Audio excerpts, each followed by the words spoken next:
Assalamu alaikum students. So now we are starting with a new chapter.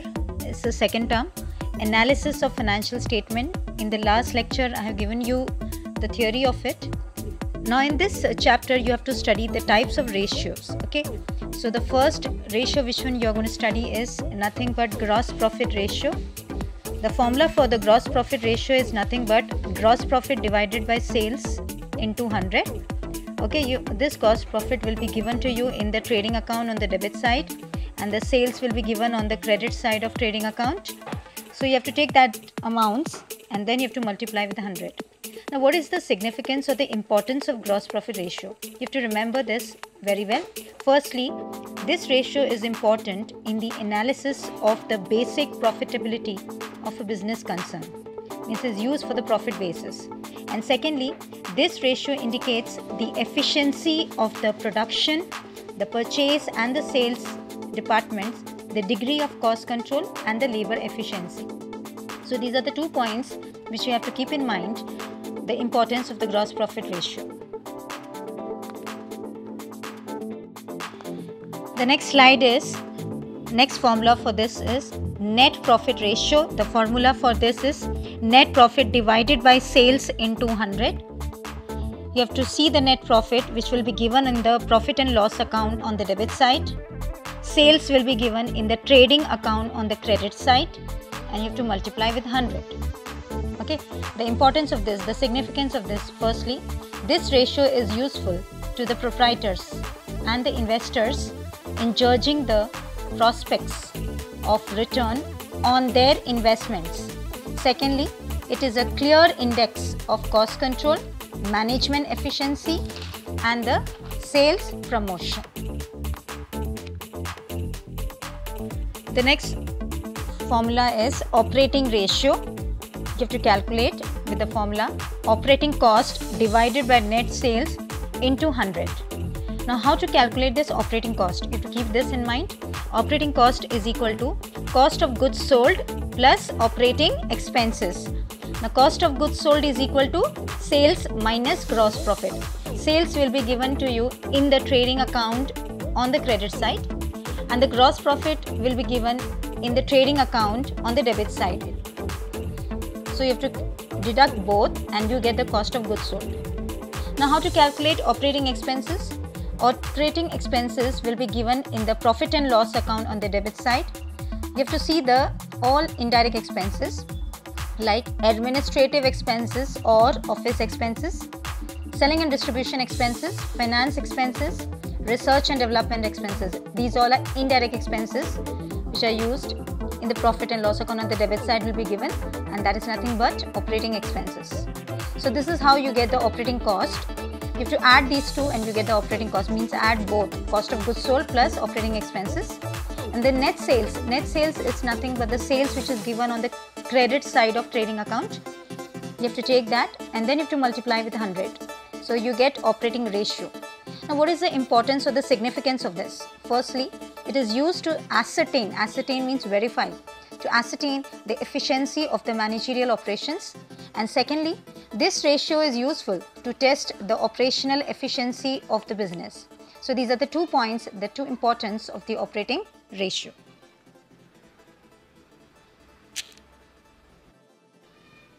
Now the next formula is stock turnover ratio, which is also known as inventory turnover ratio. Okay, the formula is cost of goods sold divided by average stock. How to calculate cost of goods sold? It's nothing but sales minus gross profit. Again, sales will be given in trading account on the credit side and gross profit will be given in the trading account on the debit side. You have to deduct both, you have to minus both and you get the cost of goods sold. Now how to calculate average stock? Average stock formula is opening stock plus closing stock divided by 2. So you have to plus these two and divide by 2, then you get the answer as average stock.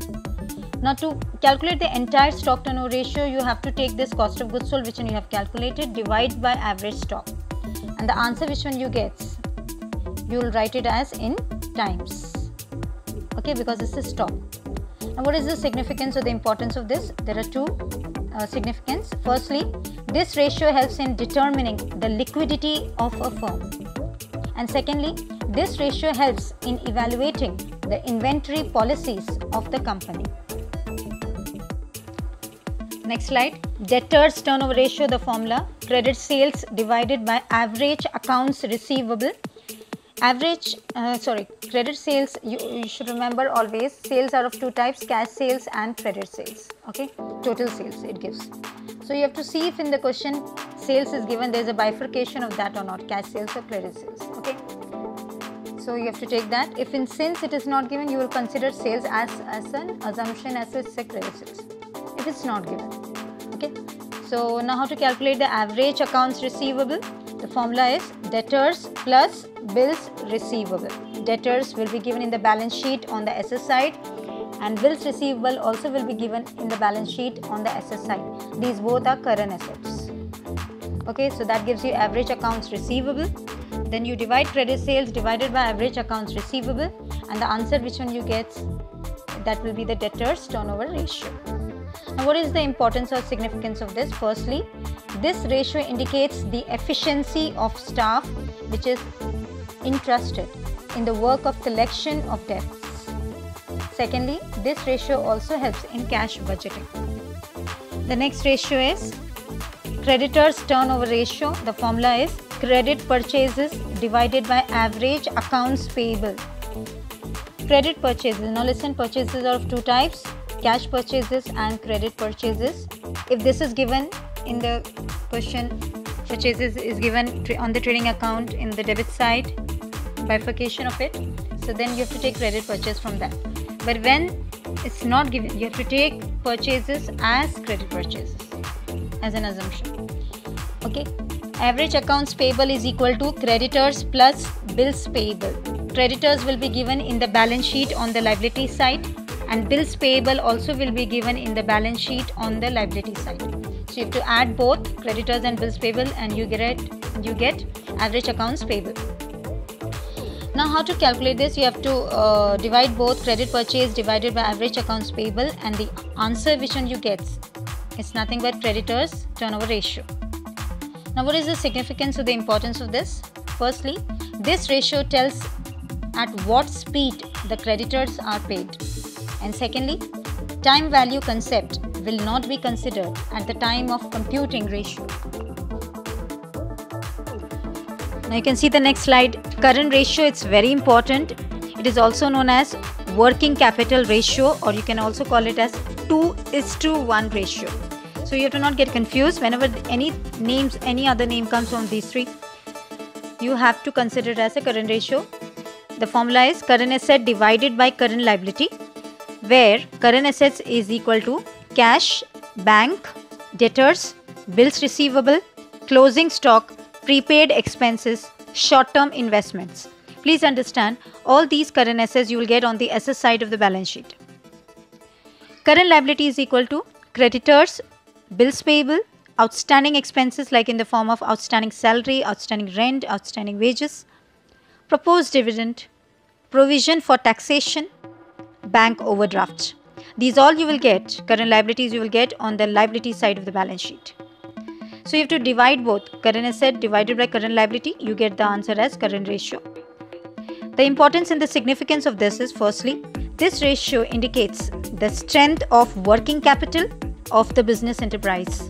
Secondly, this ratio is a test of credit strength and solvency of an organization. The next slide is liquid ratio, which is also known as quick ratio or acid test ratio or 1:1 ratio. The formula for this is liquid assets divided by liquid liabilities. If liquid word comes, then you have to write this. When quick comes, you have to write quick asset by quick liabilities. And if acid test ratio or 1:1 ratio comes, any one formula you can apply. Now how to calculate liquid assets? Liquid assets is equal to current assets minus closing stock minus prepaid expenses.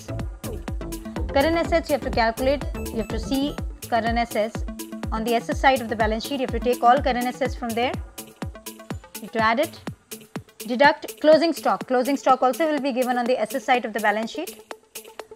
Deduct prepaid expenses. If it is there, you have to take it. So you get liquid assets. Liquid liability is equal to current liability minus bank overdraft. Current liability, you have to take it from the liability side of the balance sheet. You have to check all the current liabilities from there. Deduct bank overdraft, that also will be given on the liability side of balance sheet. So you divide both liquid assets divided by liquid liability and you get the liquid ratio. Now what is the importance or significance of this? Firstly, this ratio indicates the solvency and short-term liquidity of a business concern. Secondly, this ratio shows business solvency and liquidity. Now the next slide is debt equity ratio. The formula of this is long-term debt divided by shareholders fund, where long-term debt is equal to debentures, borrowed capital, loans, other current liabilities. Debentures will be given on the liability side of balance sheet. Borrowed capital also is acting in the form of loan. It's a kind of loan. It will be given on the liability side of balance sheet. Loans, secured loan, unsecured loans. Other current liabilities, you know the current liabilities very well, that also will be given on the liability side of balance sheet. Shareholders fund is equal to share capital. Share capital can be of different types. Equity share capital, preference share capital, these all capitals will come here. Plus reserves, like for example general reserve, reserve fund also, plus profit and loss account, plus share premium, or share premium is also known as securities premium. So if you add this, you get shareholders fund. You have to divide now. Long-term debts divided by shareholders fund and you get the answer as debt equity ratio. Now what is the importance or significance of this? This ratio indicates the favorable and unfavorable financial position of the concern.